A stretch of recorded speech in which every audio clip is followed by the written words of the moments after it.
everyone, welcome back to my channel, Algebra 1 Tutorials with Alina. If you like my videos, please like and subscribe. Today is day 2 of key attributes of functions. I split up the different key attributes for each specific type of function, like the quadratic function, the linear function, and the exponential function. And each of these key attributes, right here, the max/minimum value, vertex, and axis of symmetry, is only for quadratic functions, the slope is only for linear functions, and the asymptote is only for exponential functions. So let's start with the key attributes of the quadratic functions. The first key attribute of a quadratic function that we're going to talk about is a vertex, which is where the graph changes direction.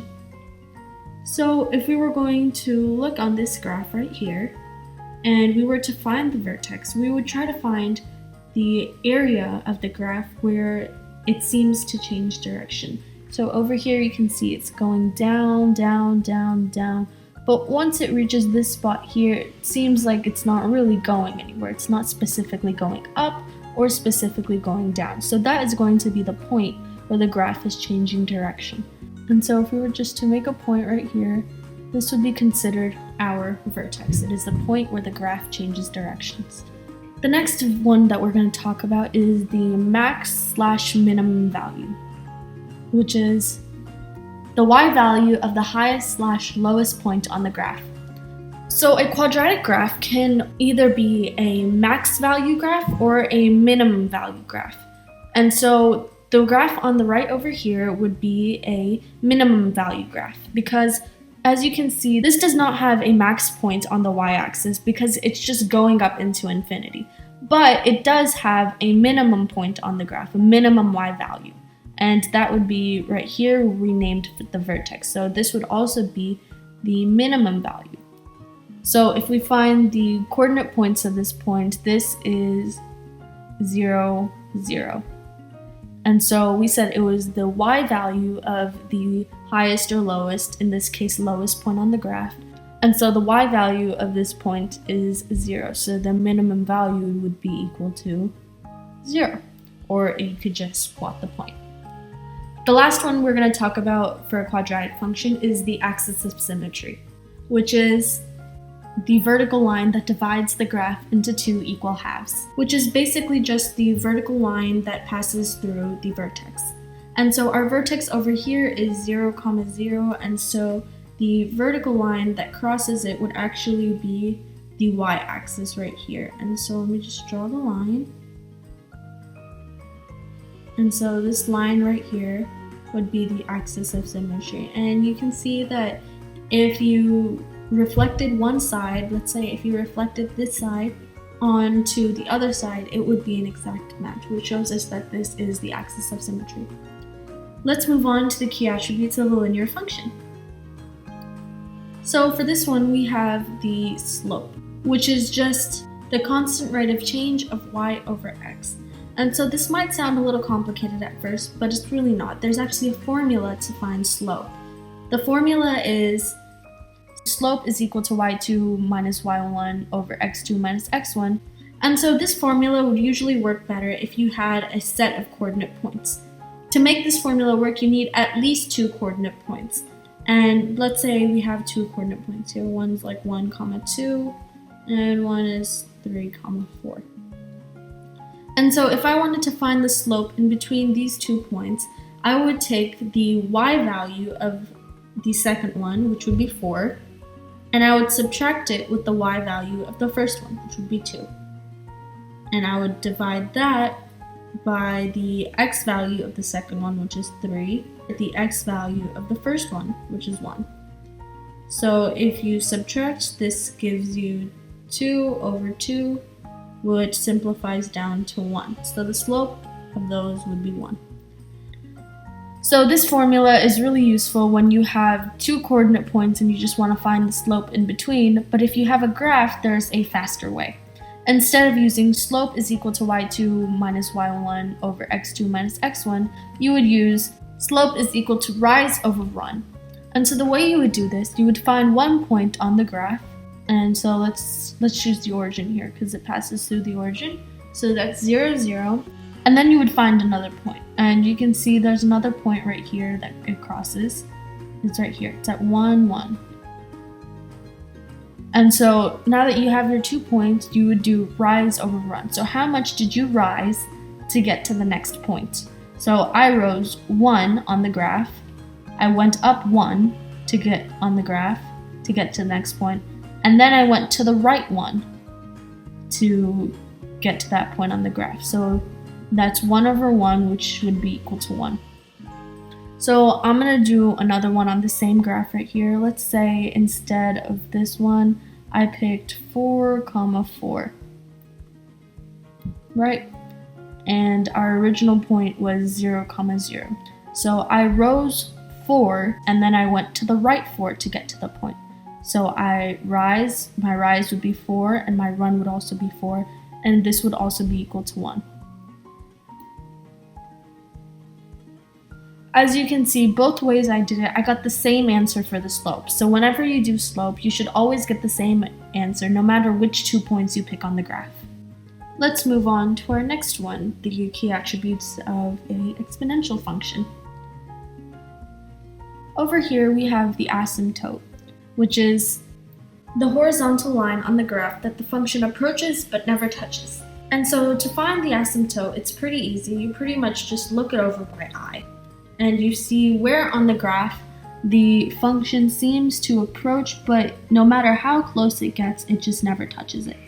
And so on this one, it's pretty easy to see that the asymptote is right here on this line. And this is actually the x-axis, which is going to be y is equal to 0. And so that would be our asymptote for this one. Let's go to the back and do some practice problems. So over here on the practice problems, I split them into 3 parts: the quadratic functions, the linear functions, and the exponential functions. Let's start with the first one. Problem 1 says, find the max/minimum value, vertex, and axis of symmetry of each of the following. And so let's start by first finding the vertex of the first one.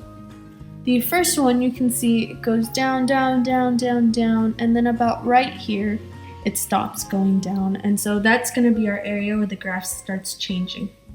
And so if we try to find the coordinate point over here, we're going to be able to see that the vertex is equal to -2, 5. So that would be our vertex. The next one, let's find the maximum or minimum value. This one, it has a minimum value because it doesn't have a max value because it keeps going up onto infinity. And so our minimum value over here, we said it's the value of the highest or the lowest point. And so if we see the lowest point, it's right here. And so if we see the lowest point, we can see that it's the same as the vertex. And so a really quick way to find the maximum or the minimum value in that case is just to use the y value of the vertex. And so the y value of the vertex is 5, and so our minimum value is also going to be 5. Our last one over here is to find the axis of symmetry. And so we said the axis of symmetry is just the line that splits the graph into 2 even halves. And so an easy way to find the axis of symmetry on a graph is again to use the vertex, and this time you use the x value of the vertex. Since it's a vertical line, you're going to use the x value. And so to find the equation of that line, you're going to write x is equal to, and whatever the x value of the vertex was. So in this case, it's x is equal to -2. And that would be the equation of the line or the axis of symmetry that splits this graph into 2 even parts. Let's move on to the next one. We're going to find the vertex of this one, and this one goes all the way down to about right here, right? And so the vertex in this case, if you look at it, it's not really on an actual point over here, but it looks like it's in the middle of 1 and 2. So we can assume that this is on the point -1.5, and the y coordinate of the vertex is 12. And so that's going to be our vertex over here. This one, if we look at the graph, we first need to determine if it has a max or a minimum value, and you can see that this one has a minimum value. And so we're going to write max or minimum, in this case minimum. and we said that it's just the y value of the vertex. So the y value of the vertex is negative 12, and our minimum value is going to be negative 12. Our last one is the axis of symmetry, and so we said we're going to use the x value on this one. We're going to write x is equal to, and then just the x coordinate of our vertex again. And so x is equal to negative 1.5. That would be the equation of our axis of symmetry. Our last one over here, we're going to find the vertex, and we can see it's like about right there, which is at 1, 3. That's our coordinate point. This one we need to decide if it's a maximum or a minimum, and this one is actually a maximum because you can see that it's not, the graph is not pointing upwards, it's pointing downwards. And so this top right here, the top point right here, is the maximum. It's the highest point this graph will ever get. It's the maximum value of the graph. And so this is a maximum value, and we said to find the maximum value or the minimum value, you just use the y-coordinate of the vertex again, and so I'm going to write 3, and that's going to be our maximum. The last one is the axis of symmetry, and so we said you just use the x value for that one, so you write x is equal to 1. That's going to be our axis of symmetry for this graph. Let's move on to problem number 2. Problem number 2 says find the slope of each of the following. And so I'm going to come over here, and since these are all graphs, we are going to use the basic formula. We are going to use rise over run for all of these. And so first we're going to find 2 points on the graph. The first one, I see 2 over here already. The first one we're going to use is negative 2, 0, and the second one we're going to use is 0, 4 right here. Make sure you guys find points that are as close to each other on the graph as possible because you don't want to be simplifying too much. It'll make it easier on you. And so we're going to see how much we rose from here to get to here, and then how much we went to the right or left, right in this case, from here to get to here. First one, we rose about this much, and that in this case is 4. So we rose 4, and then we ran over here to here, which is 2. We ran 2. And so 4 over 2 simplified would be equal to 2. And that would be our slope for this one. The next one over here, we're going to do the same thing. We're going to find 2 points. So I see one here, and I also see one here. And so we're going to see how much we always start from the bottom point, and we're going to see how much we rose from here to get to here, and how much we went to the right or left, in this case left, to get to here. And so we rose this much, which is going to be 1, 2. So we rose 2. And then we ran this much. That's to the left one. Since this is actually to the left, instead of using just 1, we're going to use negative 1 because it's going down on the x-axis. So we're going to use negative 1 instead of 1. And so we're going to simplify this. 2 over negative 1 is negative 2. And that is our slope for this one. Our next one, again, it's the same thing, and you can see they sort of gave us points over here that we're going to try to use. So it's this one and this one. And so we're going to start from the bottom point, and we're going to see how much we rose. So to get to here, and then to the right or left over here, left in this case.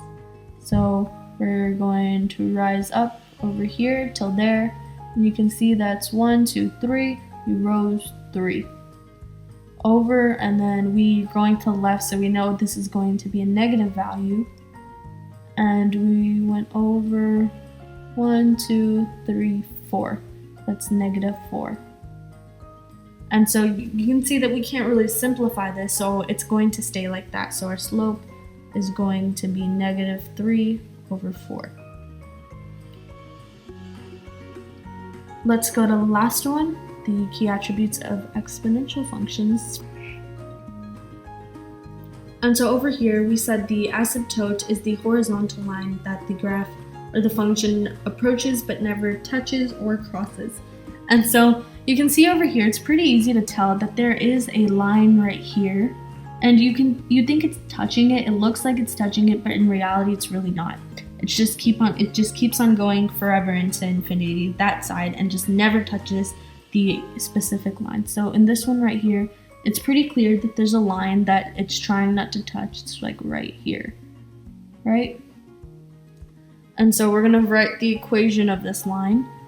And so since this is a horizontal line, we're going to use a y is equal to equation. So y is equal to, and if we try to find that y value right there, it's going to be 1, 2, 3. And so y is equal to 3. And that is the asymptote of this graph. As I said, it's pretty easy. You just sort of look it by eye and write down the equation. So the next one, we're going to start out by writing y is equal to. And we see this one's also pretty clear. We have a line right here, and the line is crossing the y-axis at -10. And so our asymptote is going to be at y is equal to -10. The last one over here is the parent function. We saw this one on the front, and you can see that it gets really close right here, but it doesn't touch it. And so now we know that that's the line right here. And this line over here crosses the y-axis at y is equal to 0. And so that's going to be our asymptote for this one.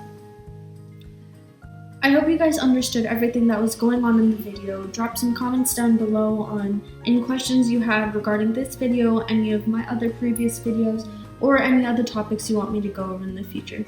Like and subscribe. Thanks for watching. Bye!